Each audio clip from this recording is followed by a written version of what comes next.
한번 저를 따라해 보실까요? 우리의 몸은 운동을, 우리의 정신은 미소를,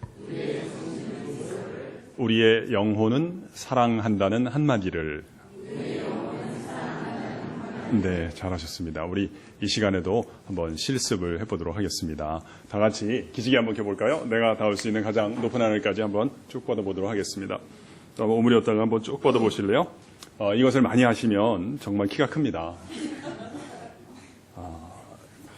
우리 아마 여러분 일과 마치고 분들 피곤한 분도 있을 텐데 이렇게도 한번 해볼까요? 제가 수업 시간에 하는 건데 우리 오른쪽으로 방향을 틀어서요. 앞에 있는 사람 피로를 풀어준다 하는 마음으로 등을 가볍게 안마를 하겠습니다. 앞사람 등을 두드리면서 이야기할까요? 당신은 사랑받기 위하여 태어났어요. 당신의 가정은 행복한 가정이 될 것입니다. 당신을 만나는 사람은 형통하게 될 것입니다. 당신을 떠나는 인간은 꼭 후회할 것입니다. 이제 방향을 바꿔서 해볼까요? 또 역시 앞에 있는 사람에게 당신은 사랑받기 위하여 태어났어요. 당신은 사랑하기 위하여 태어났어요. 당신을 만나는 사람은 형통하게 될 것입니다. 당신을 떠나는 사람은 꼭 후회할 것입니다. 제가 우리 학생들에게는 좋은 사람과 결혼할 것입니다. 이것도 아는데 이건 생략하겠습니다.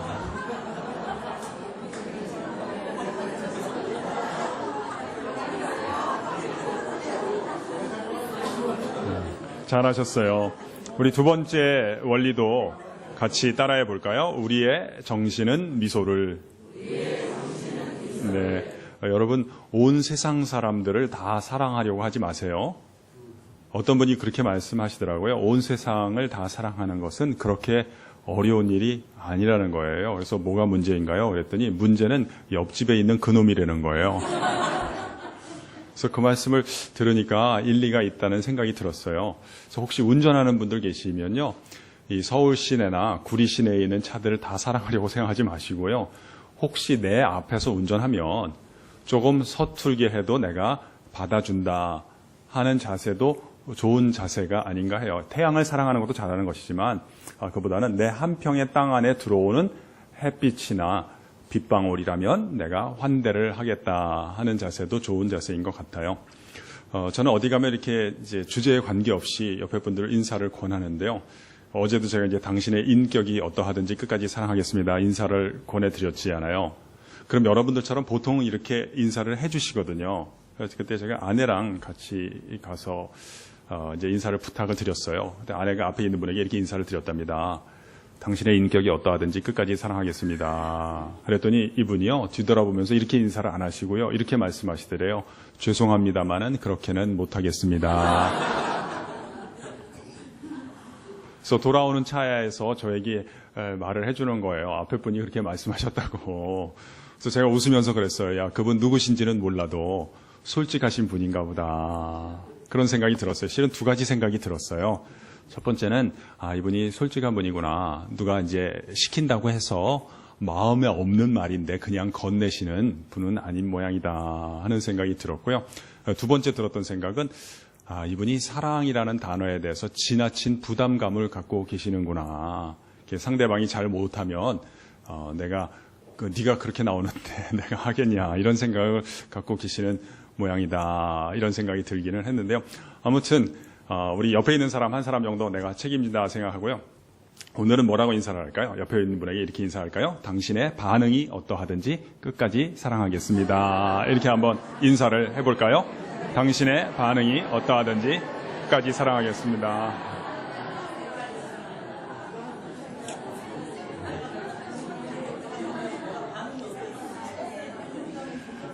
잘하셨어요. 오늘은 이런 질문으로부터 같이 우리가 한번 말씀을 살펴보고 우리 삶의 혜택을 얻을 수 있는 길을 찾아볼까요? 하나님이 혹 진짜 계신다면 도대체 나를 왜 지으셨을까요? 나는 이 세상에 차라리 안 태어났으면 좋았을 텐데 참 이렇게 고통뿐인 세상에 내가 왜 태어나서 이 고생을 하고 내가 살아야 하는지를 난 정말 모르겠어요. 이런 물음을 우리가 던질 때가 있지 않아요. 사실 저도 좀 그랬어요. 대학생 때 좀 염세적이었던 것 같아요. 그때는 유치환 선생님의 시를 좋아했어요. 바위라는 시가 있었어요. 내 죽으면 한개 바위가 되리라. 그 까닭은 애증에 물들지 않기 때문이었어요. 철이 없을 때는 사랑하고 사랑받는 게 좋았는데요. 조금 지나다 보니까요. 그것이 고통이 되는 거예요. 내가 모든 사람에게 다 사랑받을 수도 없는 거고요. 차라리 내가 바위로 지어졌었더라면 이 고통은 안 겪어도 될 텐데 그런 생각을 했던 기억이 나요. 아무튼 우리가 투정하는 자리는 아니니까요. 지난날의 투정을 반복할 필요는 없고요. 이 물음, 하나님이 계신다면 도대체 나를 왜 지으셨을까요? 이 물음에 대한 성경의 답변은 무엇이지요? 이렇게 성경은 대답을 하죠. 하나님 안에 있는 탁월한 속성과 성품을 나를 통해서 옮기게 하기 위해서 하나님께서 나를 지으셨다고 성경은 이야기를 합니다. 우리 적는 분들이 많으니까 제가 다시 한번, 많지는 않군요. 몇 분 계시니까 제가 다시 한번 말씀을 드리도록 할게요. 사실 저는 원래는 유아 세례 받고 자라긴 했어요. 고등학교 때 좀 교회를 안 다니다가 교회를 옮기게 됐죠. 저는 대광고등학교라고 이제 서울에 있는 학교를 나왔는데 원래는 이제 안 다니다가 우리 대광고등학교가 재단이 영락교회였어요. 그때 우리 학교에 이사장님이 한경직이라는 분이 이사장님이었는데요. 그분이 이제 영락교회 목사님이다라는 얘기를 듣고 영락교회가 크다는 얘기를 듣고요. 이제 신앙성경회 끝나고 나서 교회를 안내하는데 영락교회 찾다가 잘못 찾아가지고 영암교회를 찾아가지고요. 영암교회를 다니게 됐는데요. 예전에 제가 다녔던 교회는 조그만 고신측의 교회였어요. 초등학교 때 보니까요. 요즘은 공과책 이런 걸 쓰는 것 같았는데 옛날에는 제가 영암교회로 옮겨보니까요. 근데 아주 옛날에는 거기는 소요리 문답을 가르쳤어요. 그래서 한 100여 개의 이제 질문이 있고 답이 있는 것이죠. 1번 질문을 지금도 기억해요. 사람의 본분은 무엇입니까? 이게 질문이에요. 답은 이렇게 돼요. 하나님을 영화롭게 하며 그를 영원토록 즐거워하는 것입니다. 무슨 뜻인지도 모르고 외웠던 기억이 나요. 그러면 이게 무슨 뜻일까요? 하나님 안에 있는 탁월한 속성이라고 하는데요. 속성은 하나님이 다른 피조물들과 달리 독특하게 많이 갖고 계신 어떤 특질이 있는데요. 그것을 우리 신학에서는 attribute, 속성이라고 불러요. 예를 들면 우리는 시간이 별로 없거든요. 근데 하나님한테 이게 참 많아요. 그래서 영원성이라든지 무한성, 이걸 속성이라고 부르고요. 두 번째는 성품이에요. 성품은 하나님이 우리 같은 사람들 또는 인격자들에게 공유해 주시는 거예요. 함께 나누어 주시는 것이죠. 여러분, 우리가 무엇을 하든지 이 성품이 중요하다는 것을 많이 알게 되지 않아요. 예를 들면 요리를 하든지 운전을 하든지 대화를 하든지요. 어떤 것을 할 때 처음에 우리가 잘 못할 때가 있잖아요. 그건 우리가 하는 방법을 잘 몰라서 그래요. 기술을 익혀야 되거든요. 대화에도 기술이 있지 않아요. 노래에도 기술이 있지 않아요. 그런데요. 이걸 여러 번 했어요. 꽤 오래 했는데도 잘 안 되는 경우가 있어요. 그거는 단순히 방법이나 기술의 문제라기보다는 바탕과 성품의 문제라고 봐야 돼요. 예를 들어 볼까요?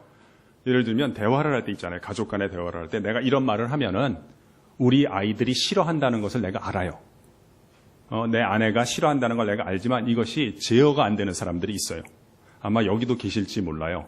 손을 드실 필요는 없어요. 이건 단순히 지식과 이해의 문제가 아니라 바탕과 성품의 문제이거든요. 그래서 하나님께서는 이것을 아시기 때문에 단순히 하나님의 능력이나 속성뿐만 아니라 하나님의 성품을 나를 통해서 옮기게 하기 위해서 나를 지으셨다고 성경은 이야기를 해요. 제가 성경에 있는 다른 구절 하나를 인용을 하자면 에베소서 3장 19절에 있는 바울의 기도를 이루어주기 위해서 하나님이 우리를 지으셨다는 거예요. 에베소서 3장 19절에 이런 기도가 있어요. 하나님의 모든 충만하신 것으로 너희에게 충만하게 하시기를 내가 구하노라 라는 바울의 제법 웅장한 기도가 있어요. 우리 적는 분들이 있으니까 우리 안 적는 분들은 같이 한번 따라해 볼까요? 하나님의 충만하신 것으로 나의 삶에, 나의 미래에, 우리 교회와 민족 가운데 충만하게 되기를 우리가 원합니다. 기도가 규모가 있지 않아요. 간단한 예를 들어볼까요? 그러니까 성경에서 추천하는 삶의 방식이고 그렇지 않은 삶의 방식이 있다는 것인데요. 예를 들어서 성경에서 추천하지 않는 삶의 방식은 어떤 방식이냐면 주로 자기의 생각이나 주로 의견들만 얘기하는 사람들이 있어요. 그건 성경에서 추천하는 삶의 방식이 아니라는 거예요. 좀 지가 잘났다고 생각하는 사람들이 자기 실적이나 학력, 경력 이런 거 자꾸 떠드는 사람들이 있어요. 그것도 하나님이 원하시는 삶이 아니라는 거예요. 그리고 조금 안타까운 건 이거예요. 좀 어려우면요, 자신의 과거나 아픔이나 이런 걸 또 옮기는 것도 하나님이 기뻐하시는 방법이 아니라는 거예요. 그런데 우리가 오해하면 안 되겠어요? 자기 얘기하지 말아라, 잘한 것도 얘기하지 말고 잘못한 것도 얘기하지 말라 그래서 저 구름 너머에 있는 무슨 천상에 있는 무슨 종교적인 얘기하라는 게 아니에요. 그건 가능하지 않죠. 그리고 바람직한 방식도 아니에요. 그러면 하나님이 우리 삶에 원하는 방식은 무엇일까요? 나의 삶을 언급하지 말라는 것이 아니라 이러한 것들은 재료의 역할을 하기를 원하시는 거예요. 어떤 역할을 원하신다고요? 맞아요. 재료의 역할을 하기를 원하시는 거예요. 그래서 이 재료 가운데 담기거나 깃들거나 또는 비치거나 물든 하나님의 속성이나 성품을 옮길 때 하나님이 기뻐하신다는 거예요. 조금 더 구체적인 예를 들어볼까요? 어떤 분들이, 예를 들면 제가 우리 목사님 만나 뵈니까 우리 길가의 교회에는 우리 가까이 있는 이웃들에게 다가가는 것을 매우 소중하게 생각하고 그 행복하게 생각하시는 것 같아요. 그러니까 예수님께서 갈릴리에서 다니셨던 것과 참 비슷한 거죠. 또 어떤 분들이 이걸 봉사를 하는 데 있잖아요. 얼굴이 밝은 거예요. 그러니까 이 사람이 아마 하나님의 빛을 옮겼던 모양이지요. 옆에서 같이 일하거나 이렇게 보던 사람이요. 야, 나는 말이다. 네가 평소에 그렇게 얼굴이 밝아서 네가 그렇게 실은 어려운 환경 가운데 있었는지를 내가 진짜 몰랐다. 너도 참 힘든 일이 있을 텐데 너는 어떻게 그렇게 다른 사람을 잘 배려하는 사람이 되었냐? 라고 물어볼 경우에 미리 나댈 필요는 없고요. 이거 좋은 말은 아닌데 그냥 따라해 봅시다. 나대지 말자. 여러분, 나댄다는 말 아시죠? 무슨 말이에요? 아직 관계가 숙성되기 전에 너무 일찍 무대에 뛰어 올라오거나 상대방을 재촉하는 것을 나댄다고 하는 거죠. 그러니까 사람들이 전도하는 거 싫어하는 게 아니죠. 나대는 거 싫어하는 거죠. 자기랑 나랑 무슨 관계가 있다고 아직 기본적인 신뢰도 형성되기 전에 자꾸 재촉을 하는 거예요. 다그치는 거예요. 일상생활까지 파괴를 하는 거예요. 그건 사람들이 원하는 게 아니죠. 근데 길을 잃은 사람에게 길을 갖다가 기꺼이 가르쳐 주려고 하는 것은 고맙게 생각하는 거죠. 미리 나댈 필요는 없고요. 누가 혹시 물어볼 경우에 저도요. 제가 원래 안 그랬거든요. 저도 제가 왜 사는지 잘 몰랐는데요. 제가 어떤 분을 만나게 됐어요. 그래서 그분을 만난 덕에 제가 그분의 혜택을 받게 됐거든요. 그래서 교회에서는 이제 복이다 또는 축복이다 이런 표현을 쓰는데 저는 이제 안 믿는 학생들이 하니까 좀 중립적인 단어로 선호하는 편이에요. 그분의 혜택 또는 축복을 받아서요. 제가 그분을 만나기 이전이랑 만난 이후랑 이렇게 달라지게 됐습니다. 하고 그 출처에 대해서 언급을 하는 것을 통해서 이것도 이제 제가 옛날에 고신축 교회 다니는 표현을 쓰면 하나님께 영광을 돌린다, 하나님을 영화롭게 한다 하는 표현을 쓰는데 같은 뜻이에요. 그 출처에 대해서 언급을 하는 것을 통해서 원천에 있는 덕이 기려지도록 하기 위해서 하나님께서 나를 지으셨다고 성경은 이야기를 하는 것이죠. 야, 여러분 진짜 잘 들으시네요. 정말 아름다운 밤이에요. 우리 학생들은 왜 이렇게 열심히 안 듣는지를 모르겠어요. 참, 여러분이 더 학생 같으세요. 정말 경륜이 있는 분들일수록요, 겸손하시고 남의 얘기를 다 아시는 내용일 텐데도 이렇게 잘 들어주시는 거예요. 그래서 제가 참 감사하고, 우리 학생들 만나보면요, 저는 자기 직업의 학생이 되자 이렇게 주장하는 사람인데요. 내가 직책은 잠깐 남 가르치는 직책을 맡고 있다 할지라도 이 직책에 대해서 내가 학생의 자세를 가져야 된다 이렇게 생각하는 편인데요. 제가 보니까요, 학생의 자세가 제일 안 나오는 인간들이 있어요. 그 직업이 학생인 인간들이 제일 학생의 자세가 안 나와요. 어떤 학생들은 교수의 자세를 갖고 학교에 와요. 저건 틀렸다는 거예요. 저 교수는 실력도 없다 그러는 거고요. 제가 만난 학생 가운데 제일 저를 당혹스럽게 만들었던 학생은요, 총장의 자세를 갖고 등교하는 학생도 제가 봤어요. 진짜요. 제가 걸어가는데 그 친구가 자기 친구한테 하는 얘기를 제가 들었어요. 뭐라는 줄 아세요? 저 교수는 잘라버려야 된다는 거예요. 아이고, 총장님이 저기 계시구나. 여러분이 진짜 학생 같으세요. 정말 감사해요. 이거 서울여대 이 부분들 그냥 옮겨놨으면 좋겠어요. 내가 존경하는 마음이 있지만 좀 솔직한 마음을 하나 그냥 또 가까워졌다고 그냥 철없이 말씀을 드리면 약간의 아쉬움도 있는 건 있죠. 학교 다닐 때 저러셨으면 많은 것들이 달라졌을 텐데 하는 생각이 들지만 뭐 다 지나간 얘기고. 그래서 제가 말씀드린 내가 무슨 실수하다가 실수를 하지 않고 옛날에는 잘 못했는데 뭐든지 다 잘하게 되고, 옛날에는 내가 뭐 나를 좋아해 주는 사람도 있고 싫어하는 사람도 있었는데 이제 모든 사람이 다 나를 좋아하게 만들고, 그렇게 해서 뭐 지음을 받거나 그건 약속된 것도 아니구나 하는 것을 알게 됐고요. 내가 어떤 형편과 처지에 있든지 하나님 안에 많이 있는 것을 내가 많이 받아서 자연스럽게 옮기게 하기 위해서 하나님께서 나를 지으시고 고용하신다는 것을 알게 됐어요. 여러분, 자연스럽게란 말 아시죠? 자연스럽게란 말은 무슨 뜻이냐면 횟수를 더한 다음에도 피로의 누적이 없는 상태를 자연스럽게라고 우리가 부사를 쓸 수가 있어요. 그래서 이걸 깨닫고 이제 제가 제 인생에 몇 가지 소원이 있는데요. 어제 하나 말씀드렸는데 오늘 하나 더 말씀을 드릴까요? 제 인생의 소원은 무엇일까요? 제가 뭐 교수가 되거나 뭐가 되는 것이 아니고요. 저를 만나는 사람마다 다 잘 되는 것이 제 인생의 소원이에요. 물론 제가 개인적으로 만나는 분들께도 그런 생각을 가지지만 사실 저는 개인적으로는 그렇게 사람을 많이 만나는 스타일이 아니에요. 저는 그냥 좀 조용한 편이고 은둔형이라서요. 이제 제 소원은 뭐냐면 제 강의를 듣거나 제 설교를 들으시는 분들마다, 우리 학생들까지 다 포함해서 저를 통해서 또는 제가 건네드리는 이런 말들을 통해서 하나님 앞에 큰 축복을 받는 것이 저의 인생의 소원이에요. 그래서 여러분 이제 3번 제 설교 겸 강의를 들으시는데요. 그 이유 하나만으로도 우리 하나님으로부터 큰 축복을 받으시기를 주님의 이름으로 축원합니다. 그래야만 제 삶의 소원이 이루어지는 것이에요. 조금 더 솔직하게 말씀드리면 지금 말씀드린 부분은요, 이제 앞부분이에요. 실은 뒷부분이 중요한데, 진짜 소원은 저를 만나는 분들마다 다 잘 되셨어요. 그분들이 후에 하나님의 큰 복을 또는 혜택을 받을 때가 되면 제가 그 사람들 덕 좀 보면서 살아가는 것이 저의 인생의 소원이에요. 그래서 여러분 크게 잘 되시기를 바라고, 제가 뭐 언제가 될지는 몰라도 그때가 오면 제가 여러분들 덕 좀 보는 날이 왔으면 좋겠어요. 항상 이 뒷부분은 아멘 소리가 잘 안 나오더라고요. 하여튼 아무래도 좋아요. 제가 원래부터 이런 소원을 가진 것은 아니고요. 사실 저는 농담이 아니라 진담이에요. 사실 저는 우리 학생들에게 제가 가르친다 뭐 이런 생각보다는요, 제가 이제 교사의 직을 맡고 있으니까요, 가르침의 형태를 빌어서 축복을 한다. 다시 말하면 복을 빈다. 하나님 앞에 우리 학생들에게 복을 내려달라고 제가 부탁을 한다. 이런 생각을 갖고 있어요. 제가 특별히 우리 학생들에게는요, 신앙적인 용기를 많이 불어넣어 주려고 그래요. 여러분, 신앙적인이라는 형용사 아시죠? 그러니까 내가 만들어내는이 아니라 누군가를 의탁함으로써 얻어지는 이런 뜻이죠.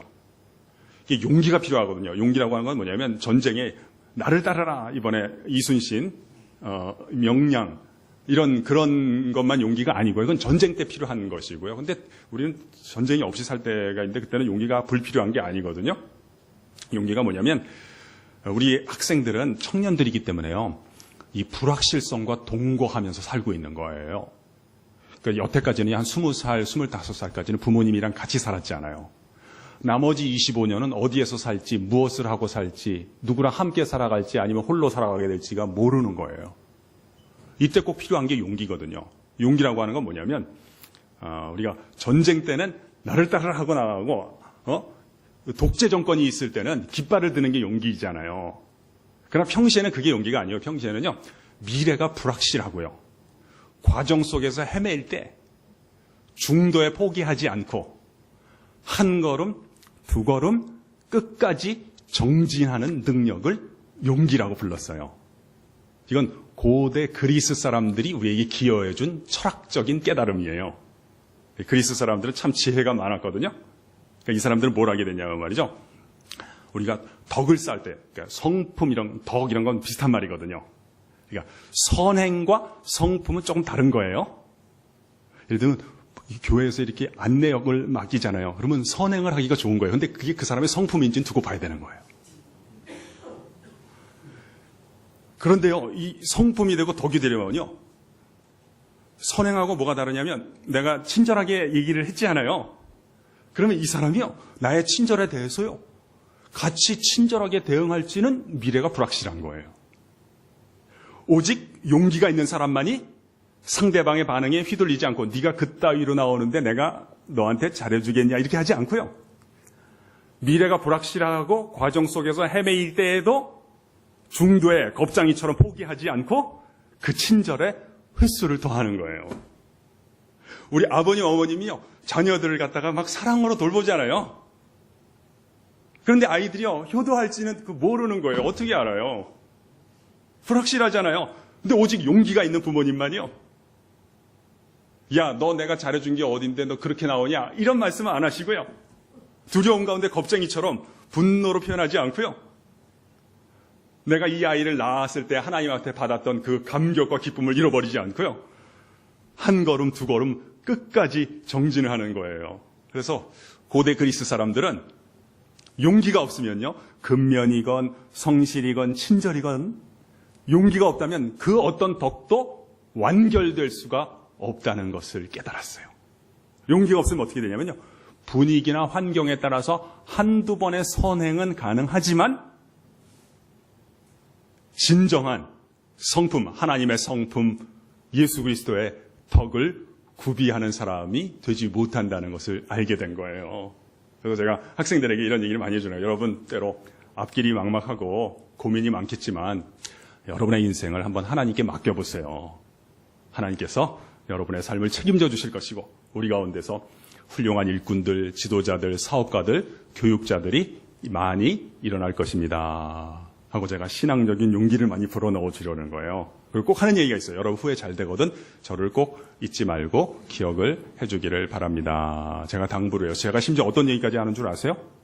만약에 혹시 너무 늦게 잘 돼서 내가 세상을 떠난 다음이거든 우리 세 딸들을 꼭 부탁합니다. 그런 얘기를 하는 경우도 있는데요. 좀 예를 들어볼까요? 우리가 원리를 배운다면 적용하기 좋기로는 항상 예를 살펴보면 좋거든요. 제 인생의 소원 가운데 하나는 멜기세덱의 역할을 하는 것인데 우리 한번 성경을 보도록 하겠습니다. 창세기 14장 19절을 보겠습니다.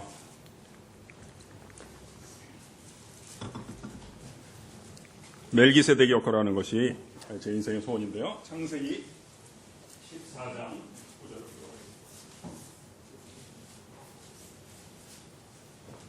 19절을 우리 찾으신 분들은 저와 같이 한번 읽어볼까요? 시작. 그가 아브라함에게 축복하여 이르되 천지의 주제이시오 지극히 높으신 하나님이여 아브라함에게 복을 주옵소서.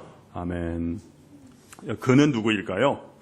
18절 이전 절에 나와 있지요. 살레망 멜기세덱이에요.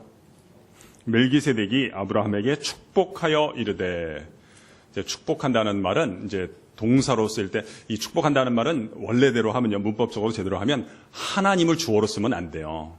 그러니까 하나님 우리에게 복을 내리시는 분이지 하나님이 축복하십니다 하는 거는 조금 의미가 왜곡이 돼요. 왜냐하면 축복은 더 높은 분에게 뭘 내려달라고 간청을 하는 거거든요. 그러면 하나님이 누구한테 간청을 해야 되잖아요. 이건 좀 잘못된 표현인데 그냥 사회적으로 관용적으로 쓰니까 저는 그냥 괜찮다고 보는 입장이지만, 아무튼 멜기세덱이 하나님께 부탁을 하는 거예요. 하나님, 여기 아브라함이 롯을 구출해서 돌아오다가 지금 심신이 피곤한 가운데 있습니다.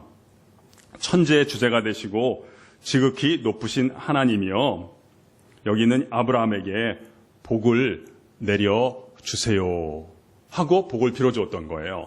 그런데 참 놀라운 건요, 이 두 분이 계속 만났다는 기록은 없는데 이 멜기세덱이 아브라함에게 건네준 이 축복의 말이, 이 언어가 죽지 않고 살아남아서 정말로 아브라함의 인생을 복되게 만들어준 거예요. 이건 제가 찾지는 않고 곧바로 옮겨드릴게요. 이사야 51장 2절에 보면 하나님께서 응답하신 장면이 나와요.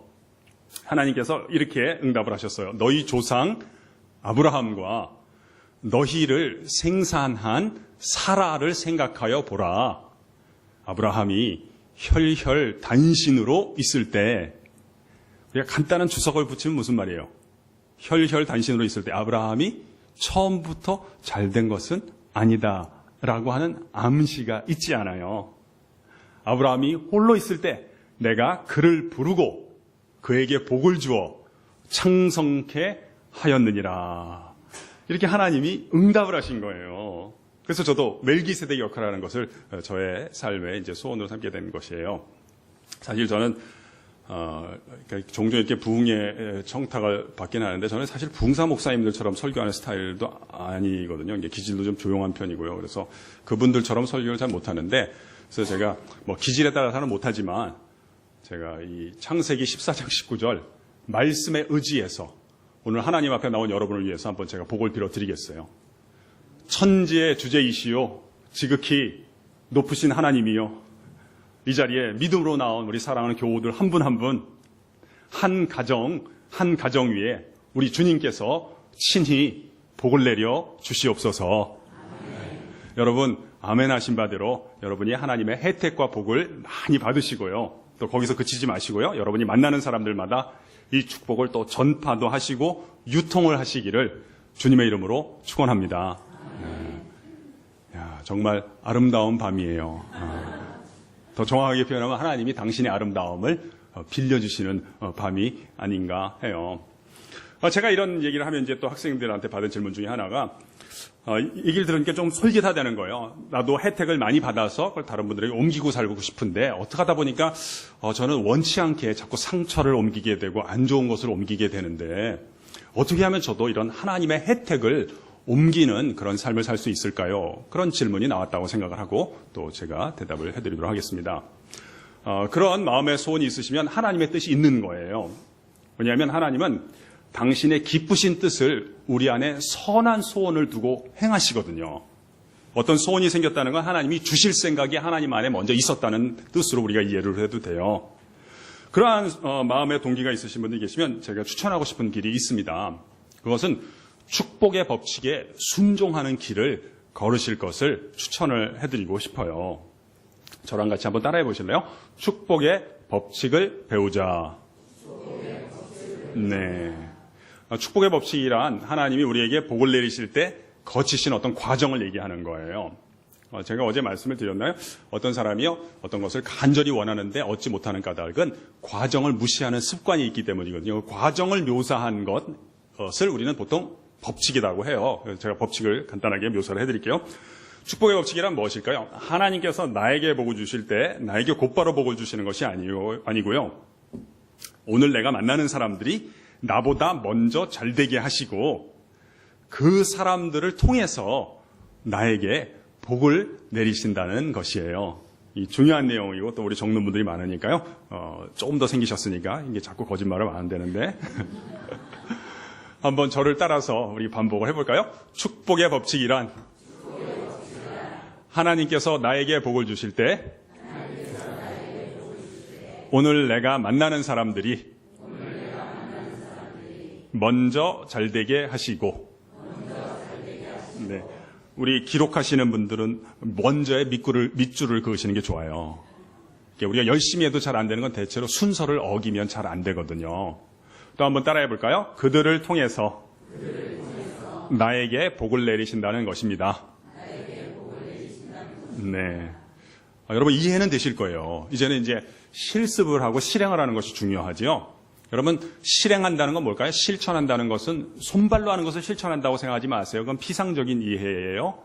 그러니까 실천한다는 건 횟수를 더하는 것을 실천이다. 이렇게 얘기를 해요. practice다 얘기해요. 횟수를 더하는 것.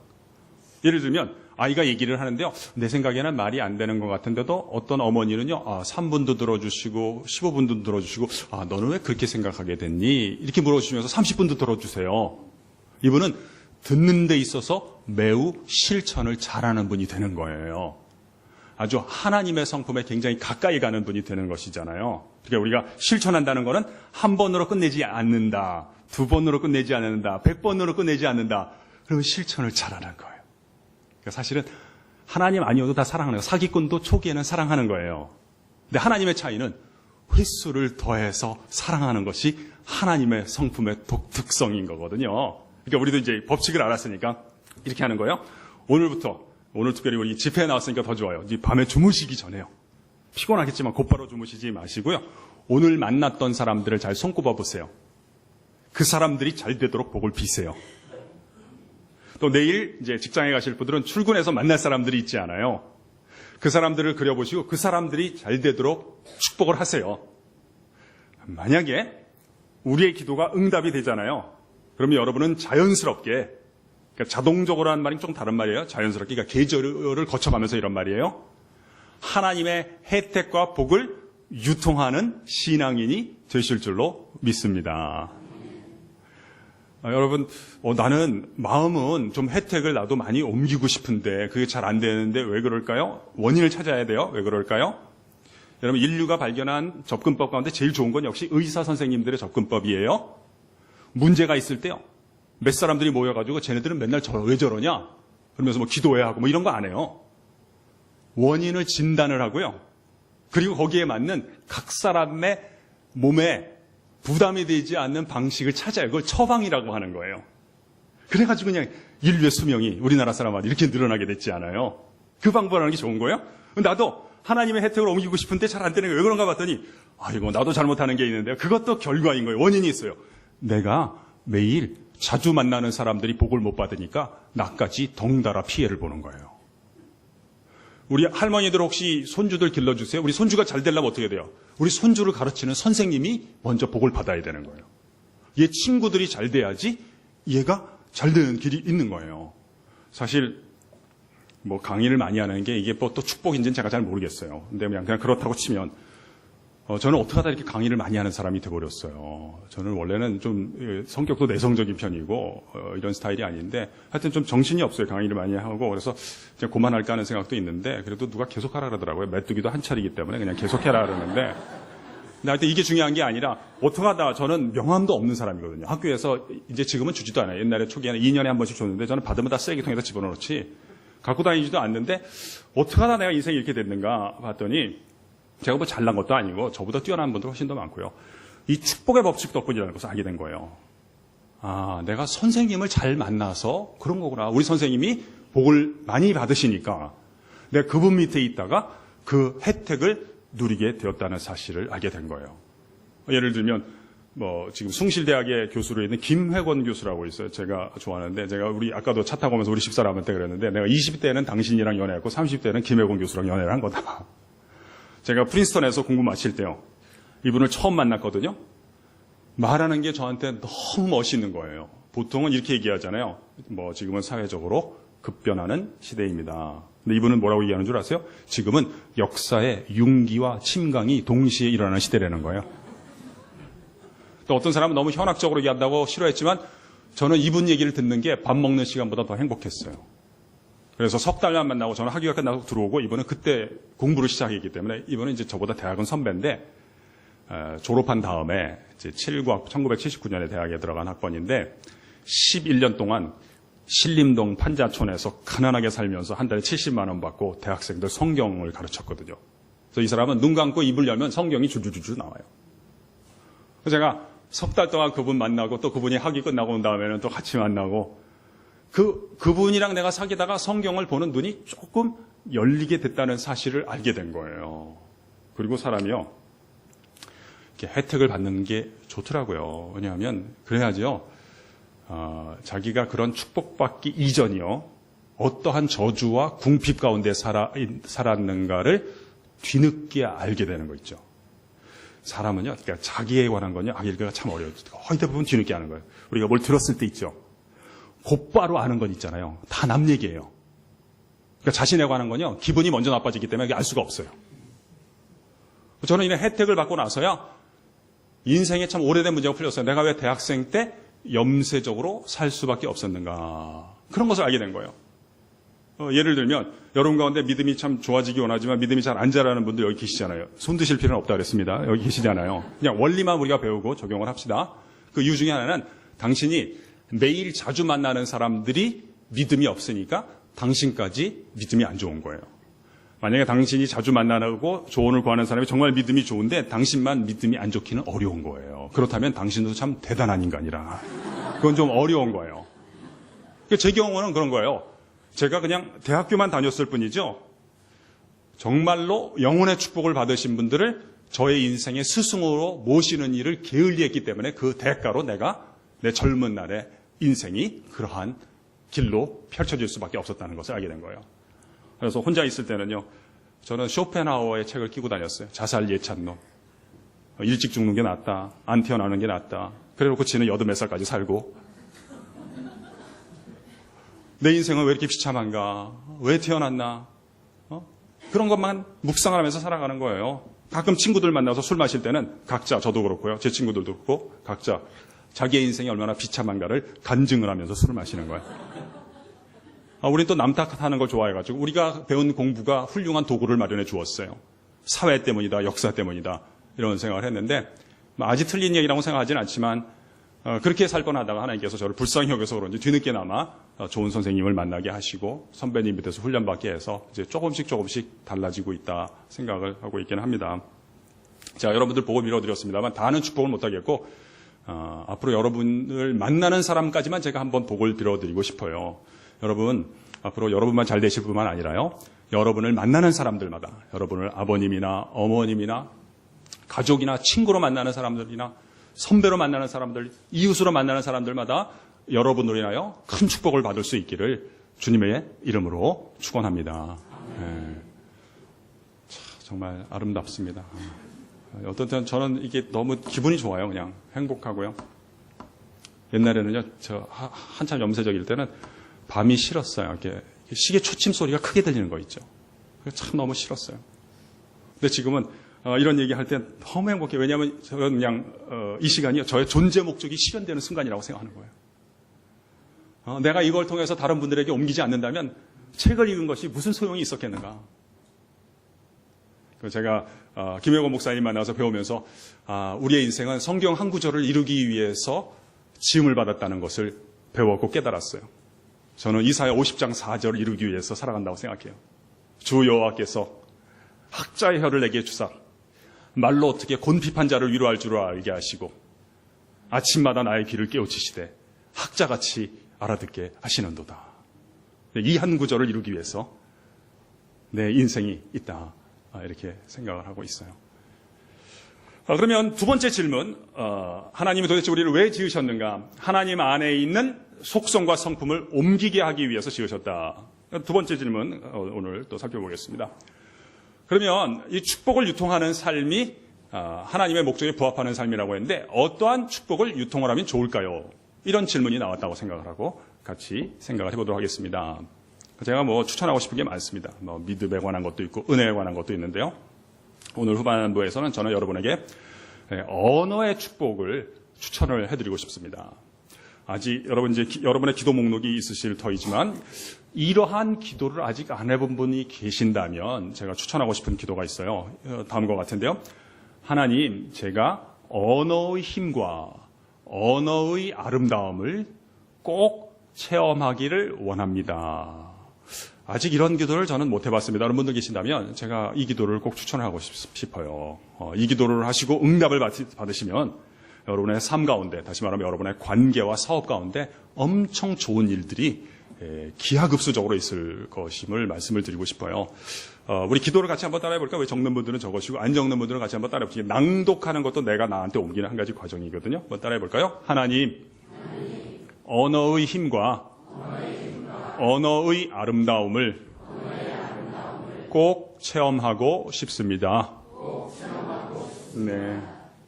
이 기도를 하시고 꼭 응답을 받으시면 제가 이 정도는 약속드릴 수 있어요. 여러분의 삶 가운데 앞으로 진짜 좋은 일들이 많이 있을 거예요.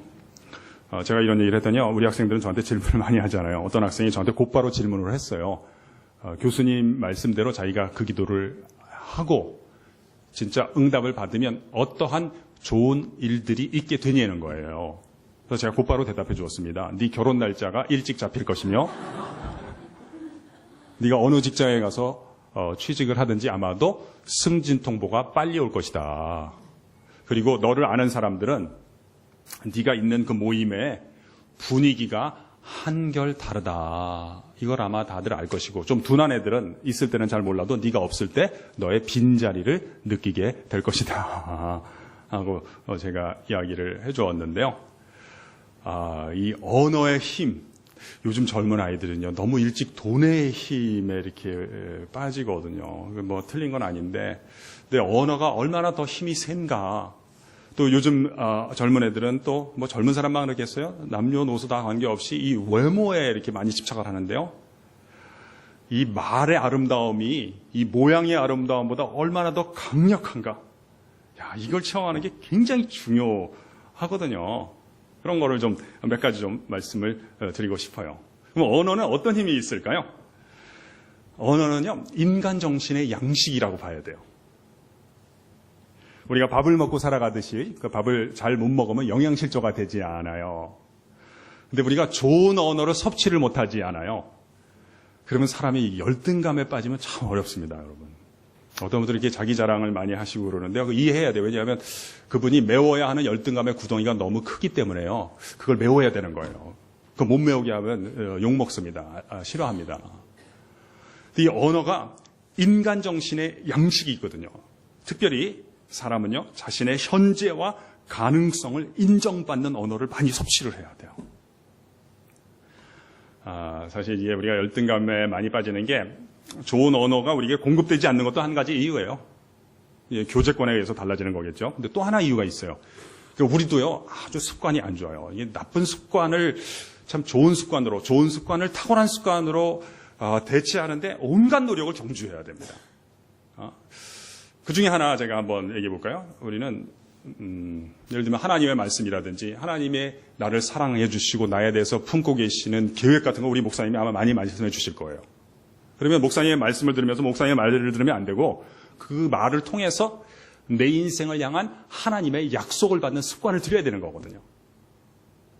그러니까 우리가 100명이면 100명, 200명이면 200명, 목사님은 하나의 말씀을 주시지만 200개의 약속이 보여야 되는 거거든요. 하나님이 당신을 사랑하십니다. 당신의 가정을 통해서, 당신의 가문을 통해서 하나님의 뜻을 예수 그리스도의 아름다움과 복음을 펼치기를 원하십니다. 그러면 처음에는요 좀 은혜를 받는데요. 여러 번 비슷한 얘기를 듣잖아요. 목사님이 했던 얘기를 또 하는가 보다. 요즘 설교 시간이, 준비 시간이 부족한가. 그런 생각하기가 쉬운 거예요.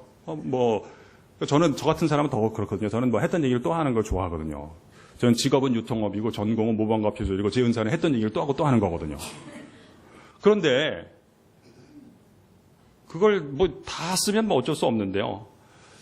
나를 향한 하나님의 말씀은 그런 식으로 대하면서요. 안 좋은 얘기 들을 때는요. 그거 심각하게 듣는 거예요. 야, 제가 너 보고 그러는데 너 나쁜 놈이라고 하더라. 너 나쁜 년이라 그러더라. 그러면 그거 그냥 꽁하니 듣는 거예요. 아주 심한 분들은 언어에 대해서 어느 정도 습관이 안 좋냐면 안 좋은 얘기 들을 때마다 하나님 말씀처럼 듣는 사람들이 있어요. 정말이에요. 어떻게 알아요? 기분 나쁜 얘기 듣잖아요? 그럼 집에 가서 밤에 잠을 안 주무시고 뭐라 하는 줄 아세요? 하나님 말씀에 대해서 했던 일들, 목사님 설교나 성경 이렇게 큐티하면서 했던 일들, 그러나 안 했던 걸 여기서 해요. 밤에 잠 안 자고 뭐 하는 줄 아세요? 자기가 자기에 관해서 들은 안 좋은 얘기를 본문 삼아서 큐티를 하기 시작해요. 저게 왜 나한테 저런 얘기를 했지? 저번에 빌려달라 그러는데 그거 안 빌려준다 그러는 건가? 일주일 동안 그 사람과 나 사이에 있었던 모든 삶을 갖다가 그걸 성찰이라고 봐야 될지 거기에 매이기 시작하는 거예요. 그럼 어떠한 결과가 초래될까요? 인생은 과정을 찾아가지고 원인 진단하고 각각에게 맞는 수준과 척도에 맞는 방식으로 처방하는 길 외에는 다른 방법이 없는 거예요. 어떠한 일들이 일어나게 될까요?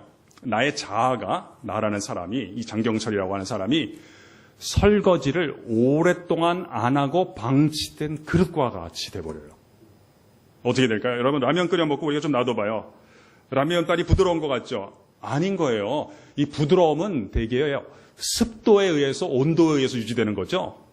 이 세상의 모든 것들은 그냥 놔두면 딱딱해지거나 다 먼지, 흙으로 돌아가는 거예요. 다 티끌로 돌아가는 거예요. 티끌만 되면 좋죠. 그전에는 어떻게 돼요? 라면빨이요, 그릇에 딱 달라붙어가지고 고착이 돼서 어디까지 그릇인지, 어디부터 음식물 찌꺼기인지 구별이 안 되는 거예요. 여러분, 나의 현재 모습을, 나의 진짜 모습을 생각하시면 안 돼요. 어디까지 그릇인지, 어디까지 찌꺼기인지. 참, 이렇게 되면 이제 부작용이 생기는 거예요. 보통 죄라고 하지만 저는 그냥 학생들이랑 얘기하냐, 부작용이라는 말을 더 선호해요. 어떤 부작용이 생길까요? 혹시 깨끗한 물이 바깥에서 들어와도요, 들어오는 순간 구정물이 되기 시작하는 거예요. 저 사람은 나에게 그런 뜻으로 말을 건넨 게 아닌데도요, 자기가 다 알아서 상처를 받는 거예요. 인생은 나에게 그러한 뜻으로 그런 사건을 보낸 것이 아닌데, 그냥 내가 이러니까 저주를 받는다고 생각하고, 내가 죽일 놈이라고 생각하고, 이렇게 되면 진짜 힘들어지는 거예요. 이건 자력으로는 빠져나올 수 없는 수렁 속으로 빠져들게 되는 거예요. 이게 이제 문제를 진단했어요. 그럼 어떻게 처방해야 될까요? 나쁜 말을 안 듣고 살면 좋을까요? 그러면 좋겠지만 그건 가능하지 않죠. 그러려면 빨리 무덤에 가야 되잖아요. 나쁜 말 안 듣고 살려면 어떻게 해야 돼요? 청각 기능이 마비되거나 소멸돼야 되거든요. 여러분, 안 좋은 말을 듣는 거는 우리가 생존에 대해서 대가로, 비용으로 지불을 하는 거예요. 그건 현실적인 대안이 안 되겠어요. 그 언어의 도움을 받아야 돼요. 특별히 말씀의 도움을 받아야 돼요. 어떤 일을 해야 될까요? 그렇죠. 나쁜 말을 이기는 좋은 언어를 더 많이 섭취해야 할 줄로 믿습니다.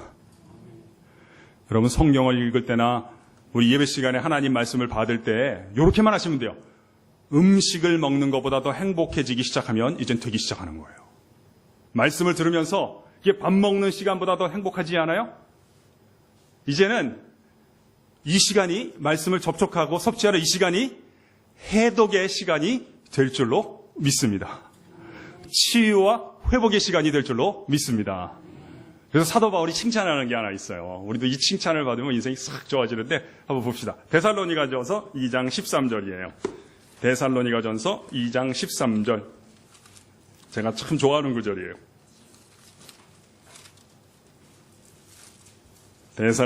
바울이 데살로니가 교회는 사실 문제도 좀 있었던 교회인데요.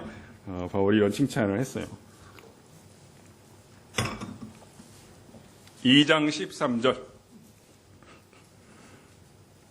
우리 찾으신 분들은 같이 한번 읽어볼까요? 시작. 이러므로 우리가 하나님께 끊임없이 감사함은 너희가 우리에게 들은 바 하나님의 말씀을 받을 때 사람의 말로 받지 아니하고 하나님의 말씀으로 받음이니 진실로 그러하다. 이 말씀이 또한 너희 믿는 자 가운데서 역사하느니라. 아멘. 우리가 성경의 일부분을 같이 한번 따라해 볼까요? 하나님의 말씀을 받을 때 사람의 말로 받지 아니하고 하나님의 말씀으로 받으니 이 말씀이 믿는 자 가운데 역사하느니라. 네. 그러니까 이렇게 보시면 돼요. 이렇게 내가 이제 기분 나쁜 얘기 들어서 기분이 좀 우울할 수 있잖아요. 여기도 아마 그런 분 계실 텐데, 그 진단을 잘 하셔야 돼요. 내가 그 사람한테 기분 나쁜 얘기를 들어서 우울한 게 아니에요. 한 사흘 전에 들었으면 그날과 지금 사이가 진공이라서 그런 거예요. 진공. 그 말을 들은 게 나의 의식과 존재에 너무 중요한 부분 또는 전부를 차지하고 있기 때문에요. 오늘 내게 찾아오는 하나님의 말씀을 혼을 담아서 받아들이잖아요. 무엇을 잊었는지조차 깨끗하게 잊어버리면서 과거와 실패의 메인바에서 풀어지는 역사를 체험하게 될 줄로 믿습니다.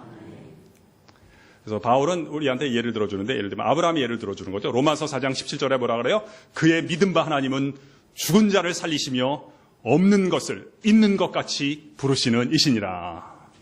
아브라함이 바랄 수 없는 중에 바라고 믿었으니, 아브라함이 자기 몸에 죽은 것 같은 바, 사라의 대해 죽은 것 같음을 알고도 믿음에 연약해지지 않고 하나님의 약속을 의심치 않고 하나님의 약속을 믿었으니 하나님께서 이를 저에게 의로 여기셨느니라.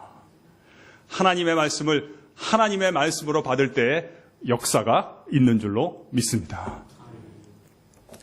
의심 같은 거에도 상관없어요. 사실은 저는 여러분도 아마 저랑 비슷한 스타일이 좀 있는 것 같은데 장로님들이랑 몇 번 좀 한 이틀 식사를 해보는데 우리 장로님들 가운데 저랑 스타일이 비슷한, 그러니까 거꾸로 얘기해야 돼. 제가 그러니까 장로님이랑 좀 스타일이 좀 비슷한 것 같아요. 좀 생각하는 걸 좋아하고 그러는데요. 저는 원래 의심이 많았고요. 지금도 많고 별일이 없는 앞으로도 많을 거예요. 이 기질은 잘 안 바뀌는 거거든요. 그러니까 우리 애들을 보고 또 제가 유전자를 확인하는 거예요. 우리가 우성 아파트에 살 때인데 우리 애들이 저한테 왔어요. 아빠, 첫째, 둘째가 왔어요. 솔직히 얘기해야 돼요. 그래서 왜 그러냐 그랬더니 산타 할아버지가 정말 계시냐는 거예요. 그래서 잘 모르겠다. 아빠가 어렸을 때는 계셨는데 지금도 계시지 않겠냐. 그랬더니 자꾸 이상하다는 거예요. 이게 뭐가 그렇게 이상하냐 그랬더니 산타 할아버지가 주신 선물의 포장지가 우성 문방구의 포장지라는 거예요.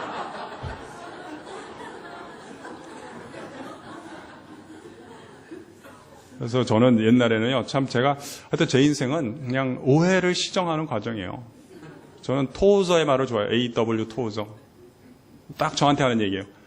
하나님이 고쳐주기 전까지는 다 틀린 거다. 그러니까 믿고 살지 말아라. 네가 들었다. 보통 그런, 내가 들었어. 내가 봤어. 내가 경험했어. 토우저는 저한테 얘기하는 거야. 하나님이 그 다음에 고쳐주기 전까지 다 틀린 거다. 니네 시대가 다 틀렸으면 어떡하려고 그러냐. 네 눈이 다 틀렸으면 어떡하려고 그러냐. 그러니까 저가 살아오는 건요, 배우는 것도 이제는 저한테 사치예요.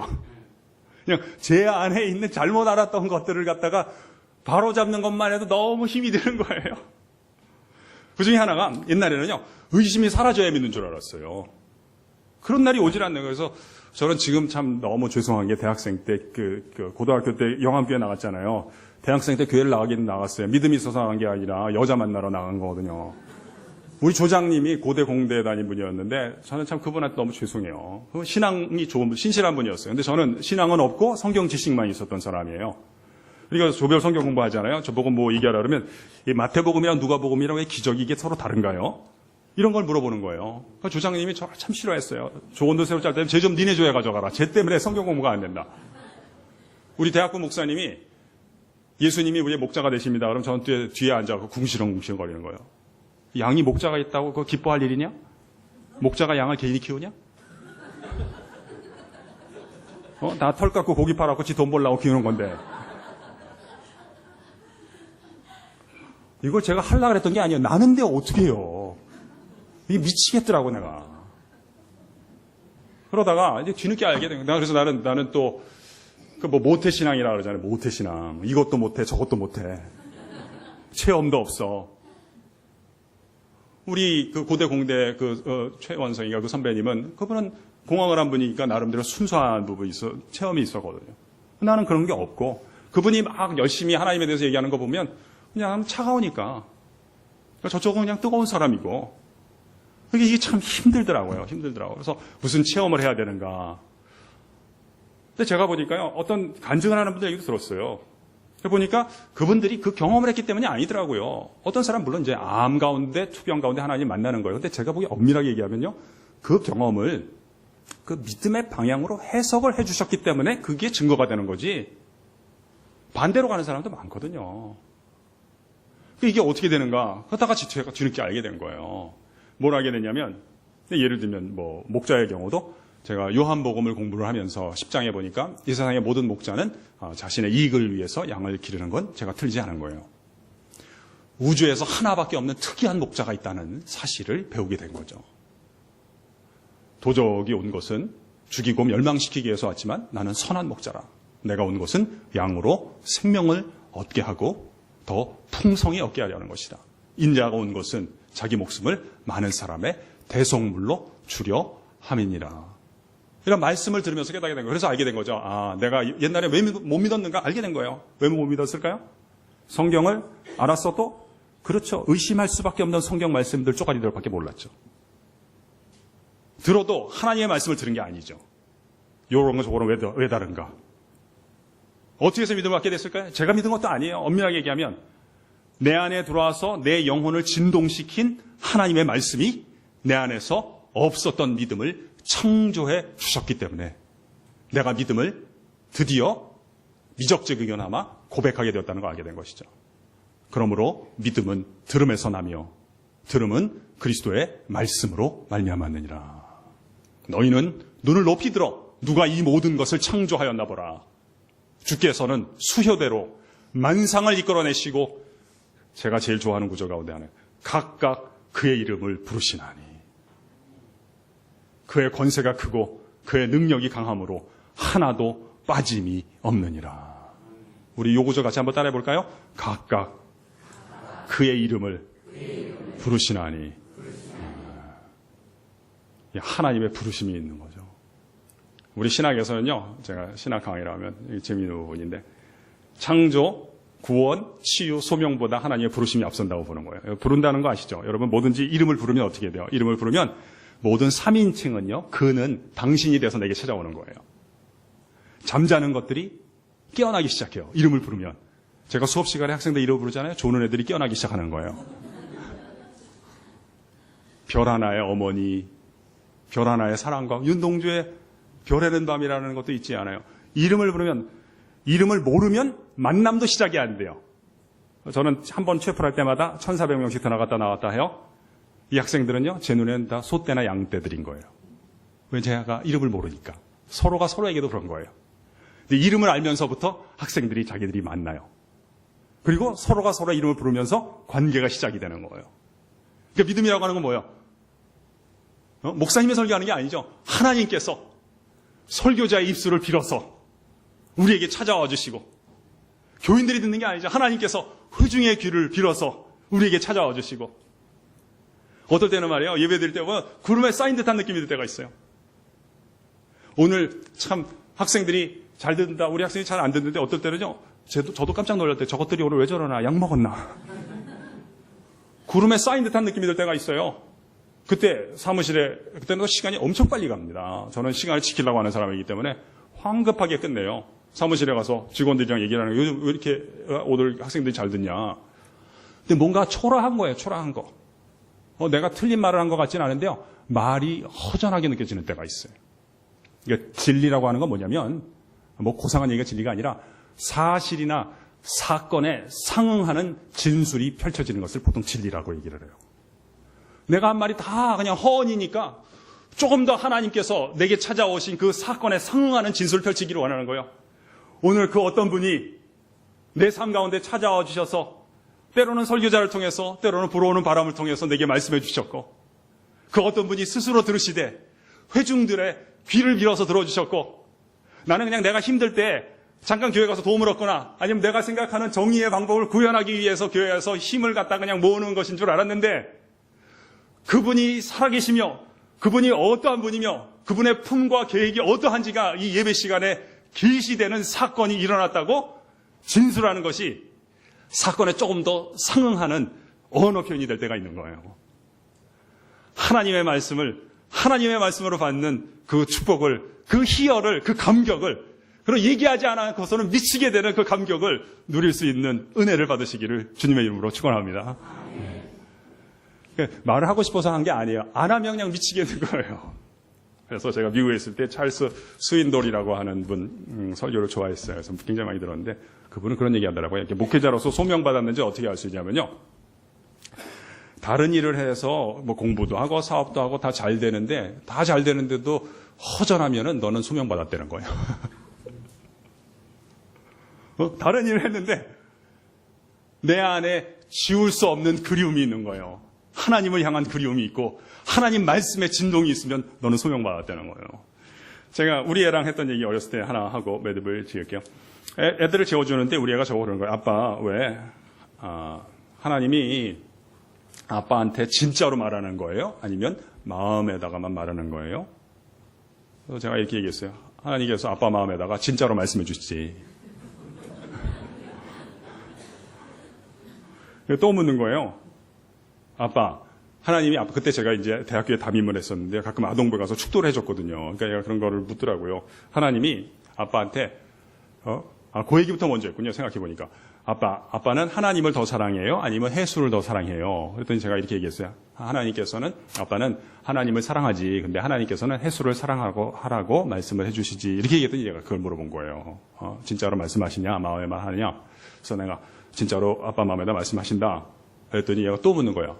하나님이 아빠한테 경철아, 내 아내와 내 딸들을 사랑하거라. 그러면 아빠가 그 얘기를 듣고 와서 우리한테 해주는 거예요? 그렇게 묻더라고요. 그래서 내가 아니라고, 하나님께서 아빠에게 말씀하실 때는 너무나 멋있게 말씀하시기 때문에 내가 너에게 도무지 흉내를 낼 수 없을 정도로 멋있게 말씀을 하신단다. 그러니까 자꾸 묻지 말고 그냥 빨리 자라. 어떨 때 대답하는 게 너무 힘들어요. 얘가 또 묻는 거예요. 그러면 하나님이 아빠한테 이렇게 얘기하냐는 거예요. 경철아, 내 아내와 내 딸들을 사랑하거라. 그래서 내가 그랬어요. 야, 그거는 멋있게 얘기하는 게 아니라 목소리만 굵게 얘기하는구나. 물론 하나님이 아빠에게 말씀하실 때는 아빠의 귀에도 멋있게 말씀하실 때도 있겠지만 아빠의 생각에도 멋있게 말씀하시고 마음에도 멋있게 말씀하시고 손과 발에도 멋있게 말씀을 하셔서 내가 너에게 도무지 흉내를 낼 수 없을 정도로 멋있게 말씀하신단다. 그러니까 하나님의 말씀은 입체적이고 운동적이고 사건과 흐름 가운데 찾아온다. 뭐 그런 얘기인데 신학적으로는 좀 상황하게 설명을 했더니 어느새 보니까 자고 있더라고요. 그러니까 우리가 이제 사람의 말은 보통 이제 고막의 진동을 통해서 우리가 듣는다고 하는 건 뭐냐면 내게 찾아오는 살다 보면 진동들이 있어요. 떨림이 있단 말이죠. 이 떨림을 의미 있는 진동으로 받아들이는 것이 듣는 거거든요. 그때 우리가 그렇죠. 아내 얘기도 들을 수 있는 거고요. 자녀 얘기를 들을 수 있는 거고 학생 얘기를 듣는 거고요. 어떤 소외된 사람들의 얘기가 들리는 거예요. 떨림을 그냥 지나가면 그냥 못 듣는 거란 말이에요. 근데 하나님은 단순히 고막의 진동을 통해서 말씀하시는 것이 아니라 우리 영혼의 진동을 통해서 일평생 잊혀지지 않는 진동과 충격과 흔적을 통해서 우리에게 찾아오시는 분이라고 볼 수가 있거든요. 그러니까 사실은요, 하나님의 말씀을 정말 사랑하게 되잖아요. 횟수를 더하게 되잖아요. 내 사고의 지평선이 확장이 되는 경험을 하게 되는 거예요. 하나님의 말씀을 마음과 접촉을 하지 않아요. 내 마음이 어디까지 그릇이고 어디까지 음식물 찌꺼기인지 몰랐는데요. 여러분 이 용해되는 기쁨 이런 거 아세요? 응어리가 풀리는 그 기쁨을 누리게 되는 거예요. 내가 뭐 용서해야지 이게 아닌 거예요. 제가 그제 한의원에 갔다가 우산을 두고 내려왔다가요. 1층에 갔더니 우산을 놓고 왔더라고요. 그래서 다시 올라와서 그 한의원 점원 이렇게 데스크 아가씨랑 친해요. 아가씨가 친절하고. 그러니까 이제 와서 자기가 미리 못 챙겨줘서 미안하다고 그러는데 내가 이제 그 엘리베이터 기다리면서 서로 한마디 했어요. 내가 이 우산을 확실하게 잃어버리려면은 저기 우리 집에까지 가서나 그 다음에 다시 잃어버렸다는 사실을 늦게 알아야 되는데 그 전에 알았기 때문에 이걸 갖다가 다시 찾으러 왔다 그러면서 이 망각의 극치는 자기가 무엇을 잊었는지조차 깨끗하게 잊어버리는 것인데 내가 누군가를 용서했다는 생각 자체가 사실은 아직 고수가 아닌 거다. 정말 하나님 말씀과 마음이 접촉하게 되면 내가 누구를 용서했는지도 알 수가 없는 거예요. 마음의 소원에서 새로운 일들이 일어나게 되는 거예요. 그래서 누가 그런 말 했는데 저는 참 그 말 좋아요. 하나님의 말씀을 진정으로 접촉하고 말씀을 섭취하고 받아들이고요. 안 바뀌겠다고 변화되지 않겠다고 하는 건요. 불가능하다는 거예요. 이건 뭐랑 똑같냐면 나는 감기에는 걸리겠으나 콧물은 삼가하겠다. 나는 감기에는 걸리겠으나 재채기는 자제하겠다. 라고 생각하는 것과 동일하다는 거예요. 그래서 이 하나님 언어의 힘과 언어의 아름다움을 꼭 제가 체험하기를 원합니다. 이 기도가 참 저에게 중요했는데 이 기도하시고 응답을 받으시는 축복을 받으시기를 주님의 이름으로 축원합니다. 참 아름다운 밤입니다. 기도하겠습니다. 하나님 아버지 감사합니다. 이 밤에 하나님께서 천지를 지으신 그 말씀으로 우리에게 찾아와 주셔서 우리 안에 없는 것들을 있는 것으로 불러주시고 하나님께서 아픔 가운데 있는 자들을 그냥 내버려 두지 아니하시고 당신의 품에 품어주시고 우리 안에 손상된 기능의 손상을 기능의 회복으로 불러주셔서 우리를 치유케 해주실 줄로 믿습니다. 하나님께서 방황 가운데 있고 의미 없는 삶 가운데 있는 사람을 그냥 내버려 두지 아니하시고 나를 따라오너라 내가 너로 사람을 낚는 어부가 되게 하리라. 의미 있는 삶의 소명으로 불러주시는데 데살로니가 교인들이 칭찬받는 것처럼 우리의 삶도 하나님의 말씀을 사람의 말로 받지 아니하고 하나님의 말씀을 받을 때 이 말씀이 우리 안에서 생명으로, 능력으로, 치유로 역사하는 기적을 체험하게 하여 주옵소서. 우리 길가의 교회, 이 길가에 어려운 분들이 많이 있는데 우리 교회의 발걸음을 내딛는 것으로 인하여 혹시 자신도 자신을 포기한 분들이 그 인격이 다시 회복이 되고 자신을 다시 사랑하며 가정이 다시 화목하게 되고 막혔던 미래가 새롭게 열리는 역사가 끊이지 않는 우리 교회가 되게 하여 주옵소서. 우리 사랑하는 이인호 목사님의 말씀을 성령으로 축복하여 주셔서 우리 장로님, 권사님, 집사님, 온 재직들이 큰 은혜와 복을 받게 하여 주옵소서. 우리 재직들의 손길과 발걸음 닿는 곳마다 회복과 치유와 형통함의 역사가 나타나게 하시고 하나님 나라 확장되는 기적이 펼쳐지게 하여 주옵소서. 이 집회를 위해서 여러모로 수고하는 분들이 있습니다. 그 사랑의 수고를 주께서 특별히 기억하여 주시고 그 축복이 당대에 그치는 것을 넘어서서 대대손손 주께 쓰임받는 믿음의 가정과 가문이 우리 교회에서 많이 일어나게 하여 주옵소서. 예수님의 이름으로 기도합니다. 아멘.